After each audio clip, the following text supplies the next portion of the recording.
नमस्कार दोस्तों, आप सभी का स्वागत है मेरे YouTube channel Sneha lifestyle blog में। तो कैसे हो आप सब, ये बताने के लिए कमेंट बॉक्स पर जय माता दी जरूर लिखें। तो दोस्तों, आज मैं आप सबके समक्ष नए वीडियो नए जानकारी को लेकर हाजिर हुई हूँ। आज हम सुनाने जा रहे हैं गौ माता की पावन और पवित्र कहानी। इस कहानी को पूरा सुने। इस कहानी में गौ माता ने कई ज्ञानवर्धक बातें बताई हैं जिनका लोगों को अमल करना चाहिए, और ये बातें ऐसी जिसका जीवन में घटित होती है। इस सृष्टि में ऐसा कोई व्यक्ति नहीं होगा जिसका जीवन में ये बातें घटित ना हो। ऐसा कोई व्यक्ति नहीं बचा हुआ है जो इन सब से चूका हो। ये बातें बड़ी अनमोल है।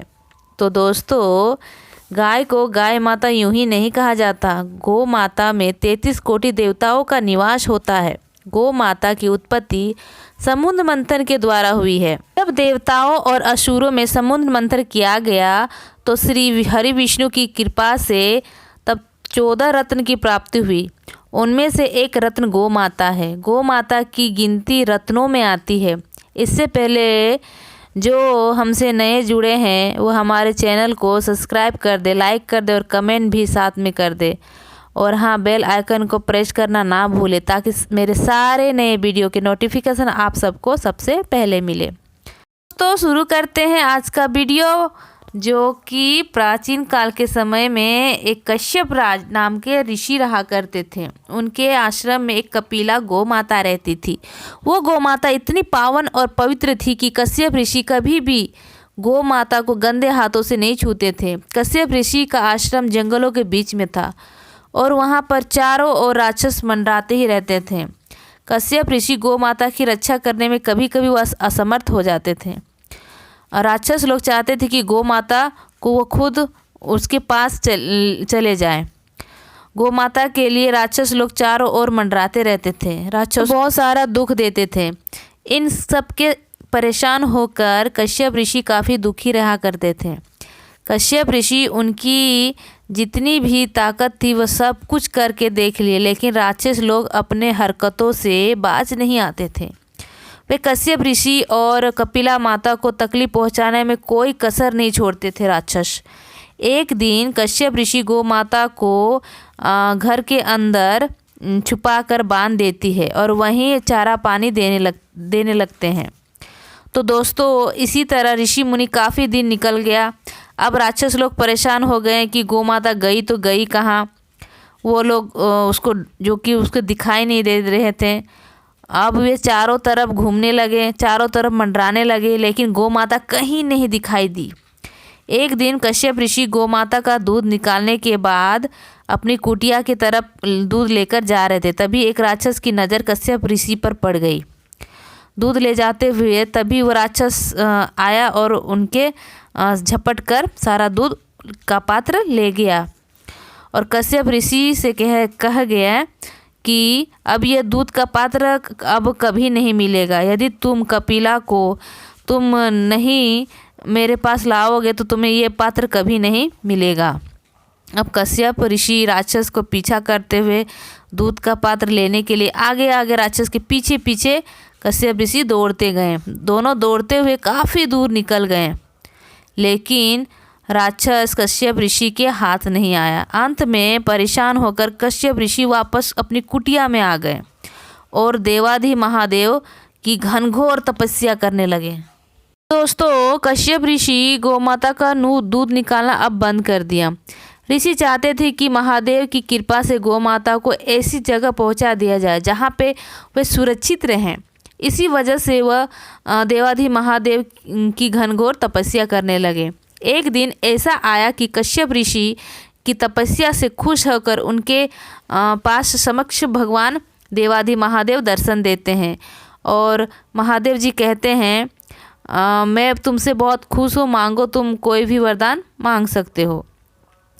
तब कश्यप ऋषि कहते हैं, प्रभु, मैं कपिला माता की सुरक्षा करने में असमर्थ हूँ और मैं यह चाहता हूँ कि गौ माता ऐसी स्थान पर चली जाए जहाँ वे सुरक्षित रहें। मेरे स्थान पर वे सुरक्षित नहीं है। जितने भी असुर और राक्षस वे कपिला गौ माता को यहाँ से ले जाना चाहते हैं। इतनी बात देखकर महादेव जी मुस्कुराते हुए कहते हैं, तुम्हें गौ माता की चिंता करने की ज़रूरत नहीं है। गौ माता खुद ही सक्षम है। सभी राक्षसों, सभी असुरों को पाठ पढ़ाने में वो सक्षम है। इसकी चिंता तुम मत करो। तुम्हारे ही आश्रम में कपिला गौ माता को रहने दो। कश्यप ऋषि कहते हैं, जैसी आपकी मर्जी मेरे प्रभु। और देवाधि महादेव वहाँ से अंतर ध्यान हो गए। तब से कश्यप ऋषि गौ माता को अपने चौबारे में बांधने लग गए और वहीं से चारा पानी किया करते थे। एक बहुत सारे दिन राक्षस और असुर आ जाते हैं और चारों तरफ गौ माता को घेर लेते हैं और गौ माता को ज़बरदस्ती ले जाने की कोशिश करने लगते हैं। तभी गौ माता राक्षसों से कहती है, मैं तुम्हारे साथ नहीं जा सकती। यदि तुम लोग हमारी 17 बातों पर अमल करोगे तो मैं एक दिन तुम्हारे साथ ज़रूर चलूँगी। यदि तुम इन 17 बातों पर अमल नहीं करोगे तो तुम्हारे संग मैं कभी नहीं जाऊँगी। तभी राक्षस रसूर कहते हैं, ठीक है, 17 बात बतलाइए कि वह 17 बात कौन सी बात है। तो दोस्तों, गौ माता बतलाती है 17 बातें। तो पहली बात है, गौ माता कहती है उन राक्षसों से कि 3 बातें कभी नहीं भूलना चाहिए। पहली बात प्रतिज्ञा देकर, दूसरी बात कर्ज लेकर और तीसरी बात विश्वास देकर। इस तरह उसने गौ माता ने 3 बातें फर्स्ट में बताई। तो दूसरी बात है, 3 बातें हमेशा करनी चाहिए। वो कौन सी बातें हैं? विद्वान के साथ वार्तालाप और असहाय के साथ मैत्री। और तीसरी बात है अनमोल वचन। ठीक है, धन गया तो कुछ भी नहीं गया, गया तो कुछ नहीं गया, लेकिन अगर चरित्र चला गया तो सब कुछ चला गया। तो दोस्तों, अगली बात है कि हमें किसी से घृणा नहीं करनी चाहिए। वो कौन है? रोगी से, दुखी से और निर्धन से। इन तीनों से कभी हमें घृणा नहीं करना चाहिए। 5वीं बात है, प्रेम के, करुणा के और सहानुभूति से हमें हमेशा वफादार रहने चाहिए। तो 6ठी बातें होती जीवन के लिए कि अतीत की चिंता मत करो, भविष्य में विश्वास ना करो और वर्तमान को व्यर्थ में मत। तो दोस्तों, 17 बातों में से ये बात है जो कभी किसी को छोटी न समझनी चाहिए। बीमारी, कर्जा और शत्रु, इन बातों को कभी छोटी नहीं समझना चाहिए। तो हमेशा इन चीज़ों को अपने वश में रखें। मन, काम और लोभ, इनको वश में करने से जीवन सफल हो जाता है। 3 चीज़ों को कभी भी निकालने से वापस नहीं आती। तो वो क्या है? तीर कमान से, बात जुबान से और प्राण शरीर से। ये तीनों निकल जाने के बाद कभी हमारे पास वापस नहीं आती है। तो कुछ ऐसी भी चीज़ें हैं जो मनुष्य को कमज़ोर बनाती है। वो क्या है? बदतमीज, क्रोध और लालच, ये हमेशा मनुष्य को खोखला बना देती है। 17वीं बातों में एक ऐसा भी चीज़ गौ माता ने बताई कि कभी किसी को ये चीज़ होने से कोई इसको चुरा नहीं सकता। तो क्या है? पहली है अकल, दूसरी है चरित्र और तीसरी है हुनर। और अंत में गौ माता बताती है 3 व्यक्ति वक्त आने पर जाने जाते हैं। तो क्या है? स्त्री, भाई और दोस्त। ये किसी की मुसीबत आने पर ये तीनों की पहचान हो जाती है।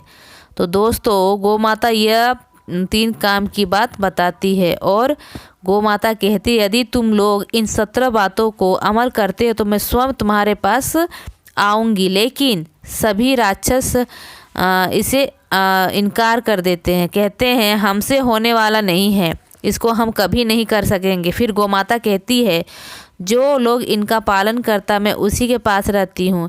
जब तक तुम लोग इसका पालन नहीं करोगे मैं किसी तुम्हारे पास नहीं जाऊँगी। प्रिय दोस्तों, गौ माता की इतनी बात सुनने के बाद सभी राक्षस और जितने भी वहाँ असुर लोग थे वहाँ से वापस लौट आते हैं और गौ माता को हानि नहीं पहुँचाते हैं। तो दोस्तों, गौ माता की ये 17 बातें हम सारे लोगों को अमल करनी चाहिए और ध्यान रखिएगा, इसका हमेशा ख्याल रखना है। तो हम उम्मीद करते हैं कि आज की कहानी, आज की जो भी आपकी मेरी जानकारी है आप सबों को ज़रूर पसंद आएगी। तो प्लीज़ वीडियो को लाइक करें, शेयर करें और सब्सक्राइब करें। धन्यवाद।